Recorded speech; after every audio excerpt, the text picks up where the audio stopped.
Esperen un poquito.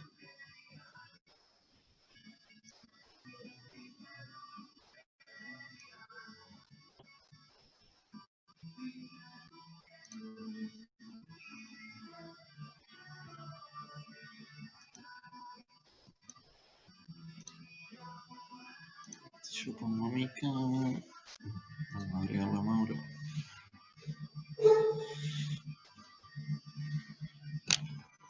¿Se escucha bien? Sí.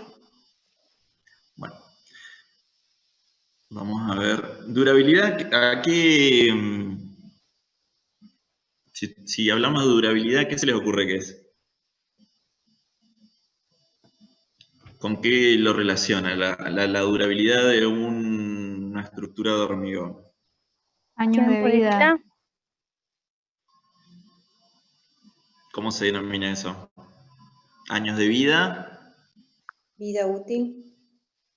Bueno, eso porque leyeron el apunte. No, muy bien. ¿Y qué se denomina como la vida útil?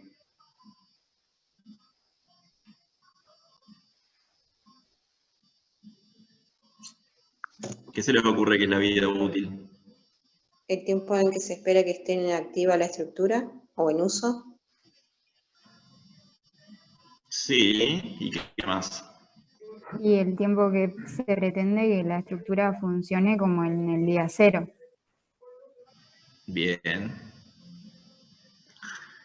¿Alguien sabe cuáles son la cantidad de años que un proyectista, porque eso en realidad lo establece el proyectista. El proyectista de una obra establece, digamos, la vida útil que va a tener la estructura y está reglamentado, obviamente, por el CIRSOC, la vida útil que va a tener nuestra estructura. Nuestras estructuras en función de qué tipo de estructura sea o qué uso va a tener. ¿Tienen idea cuál es el mínimo de vida útil? De acuerdo al CIRSOC.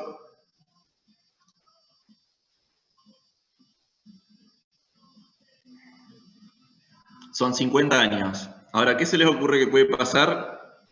Porque muchísimas viviendas tienen más de 50 años. Y muchísimas estructuras, puentes tienen más de 50 años. ¿Qué ocurre después de los 50 años? ¿Deja de ser útil o qué pasa? Y debe de hacerse un estudio a ver si sigue siendo útil o no, o sea, si puede seguir cumpliendo la función para la cual está hecho, o si se tiene que hacer alguna Exacto. refacción o si directamente la destrucción, pero. O algún mantenimiento preventivo. Exactamente. Correcto. Así es, Rocío. Bueno, hoy vamos a ver la durabilidad. ¿Y qué factores les parece que les pueden afectar a la durabilidad de una estructura de hormigón? Hay muchos que ya las vimos. La condición ambiental. La condición ambiental desde ya. Eso lo vimos por la tabla. Y Casos respecto Lo que esté expuesto. al hormigón, se sobreexija la resistencia. también esfuerzos que lo sobreexijan. Un mal uso o un mal mantenimiento. Sí. Martina, vos te referías a esfuerzos de carga, digamos. Sí, de carga. ¿Y qué otro tipo de esfuerzo puede ser?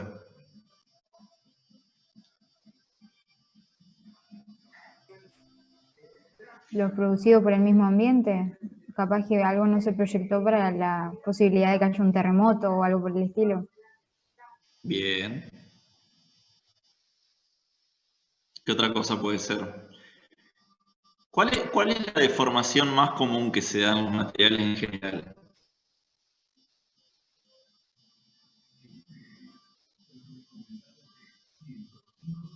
La relación agua-cemento, sí, Juan, tiene algo que ver. Axel puso el correcto curado, sí, también. ¿Qué es lo que... ¿Cuál es el esfuerzo o a qué se deben las deformaciones más comunes que se dan de todos los materiales?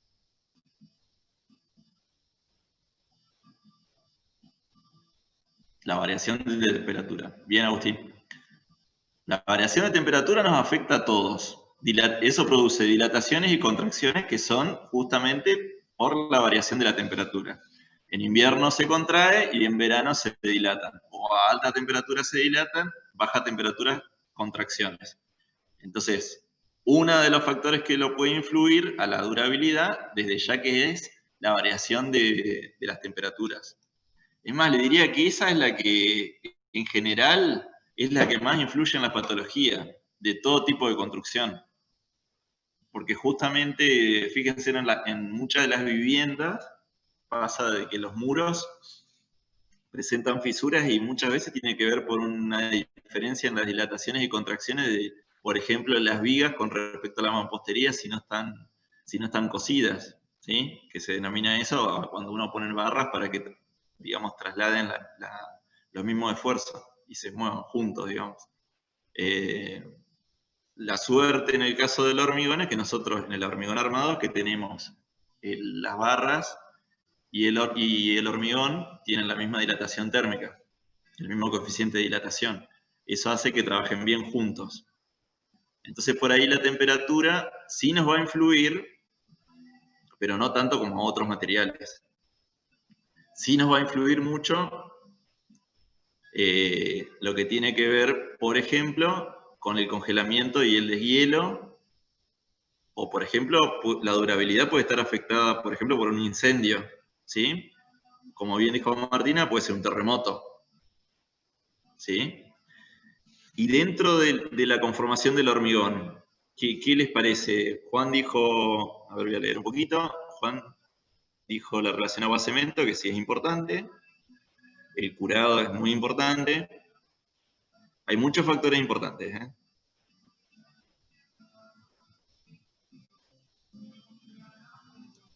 El curado es de los más importantes. ¿Qué otra cosa? Recuerden, en congelamiento y deshielo, con baja temperatura, ¿qué me conviene usar?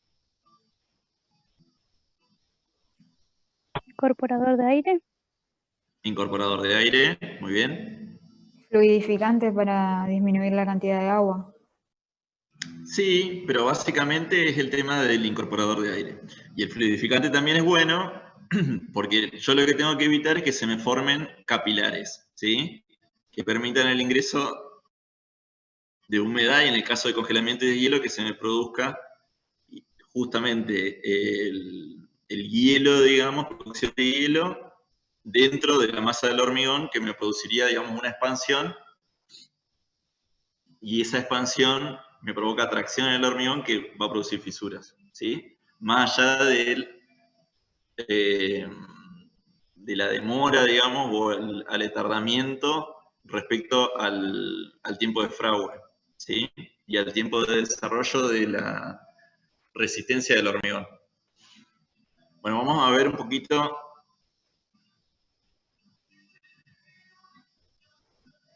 Ahora sí vamos a ver el PowerPoint.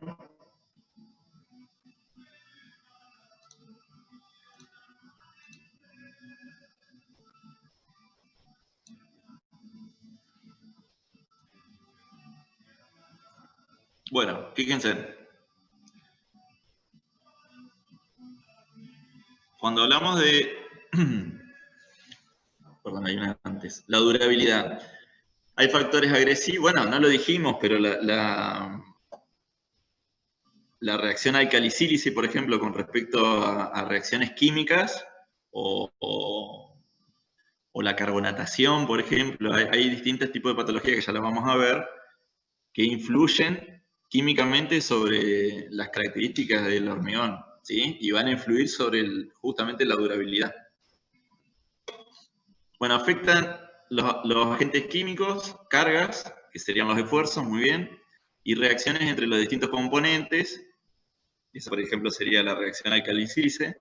Acciones mecánicas, la estructura capilar del hormigón, la resistencia a fuego, a las radiaciones, no la nombramos, pero también puede llegar a ser. Esta no la nombramos porque por ahí no es tan común. En el caso de los pavimentos, la resistencia al desgaste, la corrosión de las armaduras, nadie lo mencionó, pero obviamente que es importante si eso llega a producirse. Entonces, al proyectar y diseñar por y para que tenga una durabilidad del hormigón, vamos a tener o implica requerimientos estructurales y ambientales, materiales, el uso de materiales adecuados, la correcta elaboración del hormigón y, como dijo Axel, un curado apropiado. La durabilidad se define como la capacidad de los edificios, o alguna de sus partes, para desenvolver el papel para el cual fueron diseñados durante un periodo específico bajo la influencia de determinados agentes.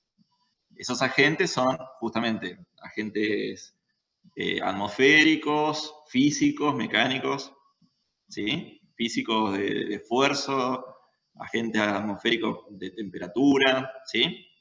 Químicos. La vida útil en un edificio se define como el periodo del tiempo para el cual, desde que se construye hasta que este o alguna de sus partes deja de ser adecuado para el uso al que está destinado, como dijo Rocío. Según la ACTM norteamericana, es el periodo de tiempo después de la construcción durante el cual todas las propiedades esenciales alcanzan a superar el valor mínimo aceptable con un mantenimiento rutinario, o sea, un mantenimiento mínimo.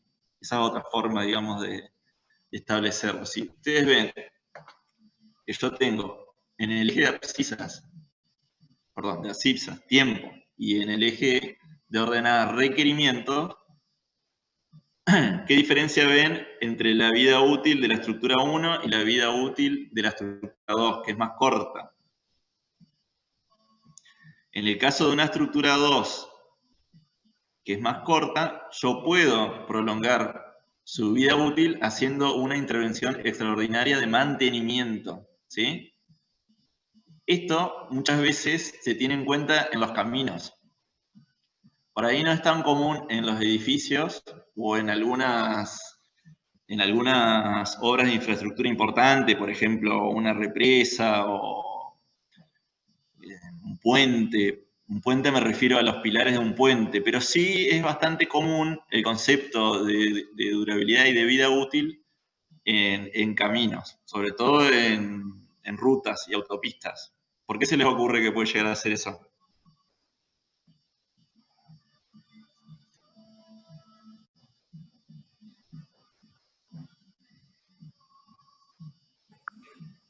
Porque a diferencia de las otras estructuras es fácil llevarlo a corregir lo que se dañó, que quizás en lo que es un edificio o alguna otra estructura.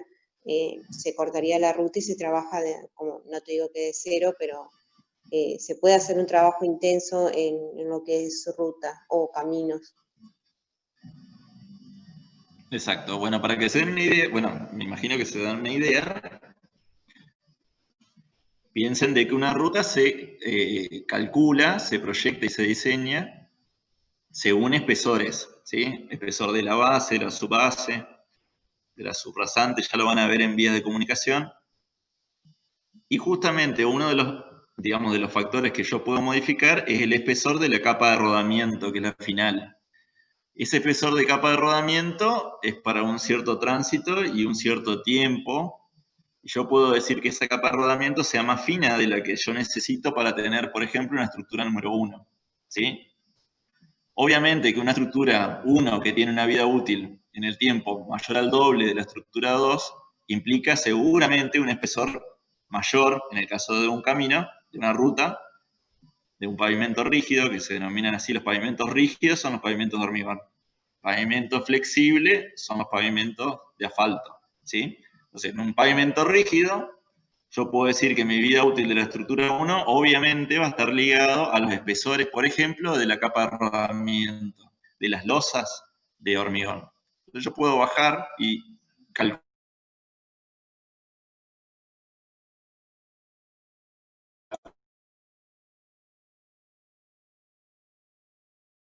las